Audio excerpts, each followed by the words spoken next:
Welcome to Nand Kishore classes. आज का lecture बहुत ही इंटरेस्टिंग होगा क्योंकि आज हम इस तरह की क्वाड्रेटिक पॉलिनोमियल को मिडिल टर्म स्प्लिटिंग मेथड से फैक्टराइज करना सीखेंगे। बहुत ही इंटरेस्टिंग होगा क्योंकि आप गौर से देखें तो यहाँ पे स्क्वायर रूट आ रहा है। जहाँ ये स्क्वायर रूट आता है बच्चों को मुश्किल आती है, इसलिए हमने ये क्वेश्चन सेलेक्ट किया है। बड़े ध्यान से देखना, बेसिक से शुरुआत करेंगे और प्रॉपर स्टेप बाय स्टेप इस वीडियो में सिखाया जाएगा। सबसे पहला काम मिडिल टर्म स्प्लिटिंग करने के लिए क्या करना होता है, मैं एक रफ वर्क करना सिखा रहा हूँ आपको। रफ में एक P और एक S लिख लीजिए। P और S क्यों लिखना है? P का मतलब है प्रोडक्ट, S का मतलब है सम। इसकी अपनी ही इंपॉर्टेंस है। अगर ये लिख लोगे तो क्वेश्चन ईजी हो जाएगा। P का मतलब मैंने कहा प्रोडक्ट, तो प्रोडक्ट किसकी, क्या प्रोडक्ट करना है, किसको मल्टीप्लाई करना है, पहले वो देखिए। मल्टीप्लाई करते हैं, एक तो लास्ट वाला जो कांस्टेंट वैल्यू गिवन है और एक जो एक्स स्क्वायर का आगे जो कोफिशिएंट है, इनको मल्टीप्लाई करना है। ऐसे भी याद रखते हैं, फर्स्ट और लास्ट, इजी हो जाता है याद रखना। जैसे मेरे को यहाँ पर 3 और 2 को मल्टीप्लाई करूँगा तो क्या आएगा, 6 आएगा। ठीक है जी, मल्टीप्लाई कर लिया। S का मतलब है सम। S के आगे क्या लिखना है, जो x का कोफिशिएंट होता है, या ये कहें कि जो मिडिल टर्म x है उसके साथ जो कांस्टेंट वैल्यू है वो लिखनी है आपको। ये कितनी है, -2√6। क्या है, -2√6। पहले तो लिखना सीख लीजिए आराम से। प्रोडक्ट सीख लिया, प्रोडक्ट क्या होती है, फर्स्ट और लास्ट दोनों को मल्टीप्लाई करके लिख लिया। S के आगे क्या लिखना है, मिडल वाला कोफिशिएंट लिख लेना है। अब आपको करना क्या है, अब हमें दो ऐसे नंबर सोचने हैं। ये बड़ा इंपॉर्टेंट पॉइंट तो यही है, यहीं पर बच्चे गलतियां करते हैं। हमें ऐसे दो पॉइंट सोचने हैं, दो नंबर सोचने हैं जिनको मल्टीप्लाई करें तो 6 आए, ऐड करें तो -2√6 आए। है ना, थोड़ा सोचना पड़ेगा क्योंकि इसमें स्क्वायर रूट इन्वॉल्व है, लेकिन है बहुत आसान। यहाँ मैं अगर ध्यान से देखूं तो अगर मैं -√6 को मल्टीप्लाई कर दूं -√6 से, गौर से देखिएगा, माइनस और माइनस प्लस हो जाएगा। √6 को √6 से मल्टीप्लाई करेंगे तो क्या बनेगा, 6 बनेगा। ये तो काम चल रहा है, दो नंबर तो मिल गए मुझे। अब ये चेक करना है क्या इनको ऐड करके -2√6 बनता है, वो भी चेक कर लेते हैं। ये देखो, -√6 में अगर मैं -√6 ऐड कर दूं क्या बनेगा, ये प्लस माइनस माइनस हो जाएगा और -√6 क्या होता है, -2√6 होता है। तो एक बात तो पक्की है कि मेरी सिलेक्शन हो चुकी है। मैंने -√6 और -√6 कॉम्बिनेशन सेलेक्ट कर लिया। इसमें से मैं एनसर्कल कर रहा हूं इसको, मैं इस तरीके से इसे यूज करने वाला हूं क्योंकि मेरा टारगेट क्या है, मेरा टारगेट तो मिडिल टर्म को स्प्लिट करना है। यहां देखो, अगर मिडिल टर्म को स्प्लिट करना है ना तो बाकी दोनों तरफ ध्यान देने की जरूरत भी नहीं है, मिडिल टर्म की तरफ ही देखना है।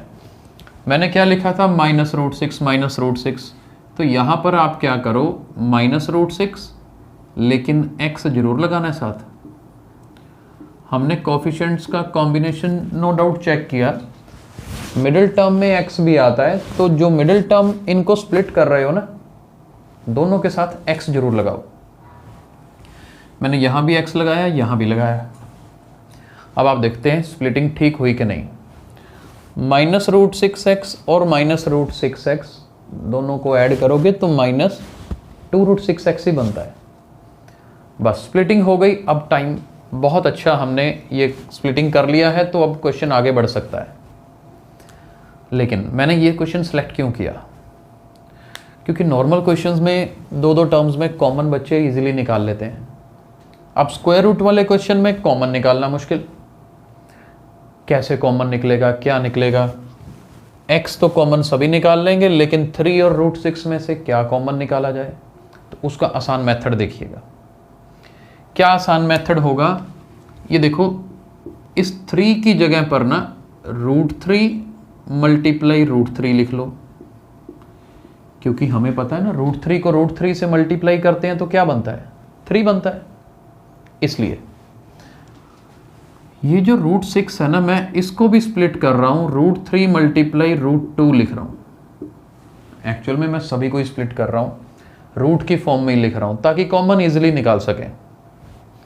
आगे इसको भी देखोगे ना, इसको भी मैं यही लिख लेता हूं, और लास्ट में क्या है, +2। यहां तक समझ आया? हमने क्या किया, सिर्फ जो भी मेरे पास बिना स्क्वायर रूट के था उसको स्प्लिट कर लिया। अभी ये मेरे पास लास्ट में 2 रहता है, इसको भी कर देते हैं, जगह बना लेते हैं यहां पर, इसको भी कर देते हैं, यहां पर इसको भी कर देते हैं और इजी हो जाएगा। सारा कुछ रूट में कर दिया। अब कॉमन निकालना बहुत इजी। जैसे यहां पर देखो √3 और √3 दोनों में आ रहा है, √3 लिख लो बाहर, यहां x² है, यहां अकेला x है तो x भी बाहर लिख लो, दैट्स इट। देखो कितना इजी हो गया। अब नजर आ रहा था सामने कि हाँ ये दोनों में आ रहा है। अच्छा, √3 बाहर आ गया, एक x बाहर आ गया, तो अंदर क्या बचा, we are left with √3x। और इधर √3 बाहर आ चुका है, x आ चुका है, बीच में माइनस है, माइनस लगाओ, ये सिर्फ एक √2 रह गया, तो ब्रैकेट में √3x माइनस √2। अब एक बात बताऊं, हालांकि हमने तो यहाँ स्प्लिटिंग इतनी अच्छी कर ली है कि आपको साफ नज़र आ रहा है कि √2 कॉमन निकलेगा,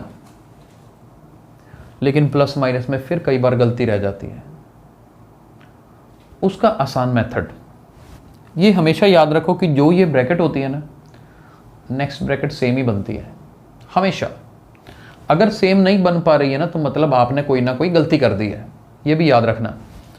तो मैं यहां पर पहले ब्रैकेट लिख दूं तो क्या फ़र्क पड़ता है, कोई फ़र्क नहीं पड़ता, पहले ब्रैकेट लिख दो, बाद में सेलेक्ट करते हैं कि इन दोनों में से कॉमन निकाल के यहां क्या लिखना है, और इजी है।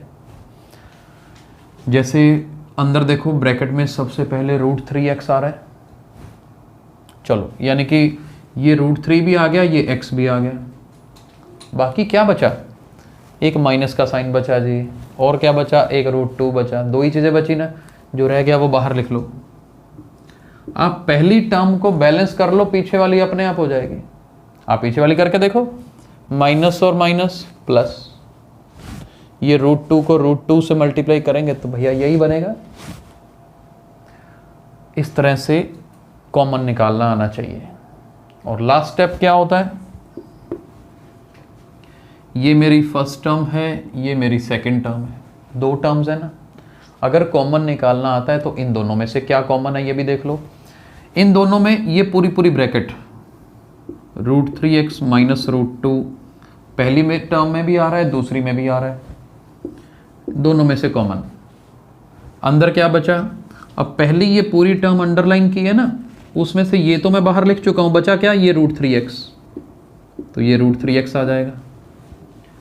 पीछे वाली टर्म में ये पूरी ब्रैकेट तो मैं ऑलरेडी बाहर लिख चुका हूं, बचा क्या, माइनस √2, बस हो गई फैक्टराइजेशन। अब होता क्या है, आप सोचेंगे कि सर ये कॉमन लेके क्यों लिखवाया। दोनों मेथड, 2 तरीके हैं इसको याद रखने के। बेसिक कंसेप्ट तो ये है कि ये प्रोडक्ट की फॉर्म में क्यों लिखा, उसका जवाब बीच में ही था कि फर्स्ट टर्म और सेकंड टर्म में से जो कॉमन पोर्शन था पहले उसको कॉमन निकाला, बचा हुआ दूसरी ब्रैकेट में आ गया, जैसे आपने यहाँ किया था। अब कुछ लोग सिंपली याद रख लेते हैं, इस √3x के साथ ये वाला माइनस √2 लिख दो, साथ में ये वाली ब्रैकेट लिख दो, लेकिन वो याद रखने का तरीका है। ये आपका जो बताया ये बेसिक मेथड के साथ बताया, लिखा हुआ तो वही नजर आएगा, सेम है। चाहे मैं इसको पहले लिख दूं, इसको बाद में लिखूं, इज देयर एनी डिफरेंस, कोई डिफरेंस नहीं है। आप चाहे 3 मल्टीप्लाई 2 करो, चाहे 2 मल्टीप्लाई 3 करो, आएगा तो 6 ही। तो इस तरह से मिडिल टर्म को स्प्लिट करके फैक्टराइज किया जा सकता है। आई होप ये जो हमने स्क्वायर रूट का क्वेश्चन सेलेक्ट किया था, जो कि स्पेशली बच्चों की कन्फ्यूज़न दूर करने के लिए सिलेक्ट किया था, ये कन्फ्यूज़न दूर ज़रूर हुई होगी। और अगर आपको लगता है कि ये वीडियो बच्चों के लिए हेल्पफुल है, लोगों के लिए हेल्पफुल है, तो आपसे रिक्वेस्ट है कि इस वीडियो को लाइक और शेयर ज़रूर करिए। Thank you so much.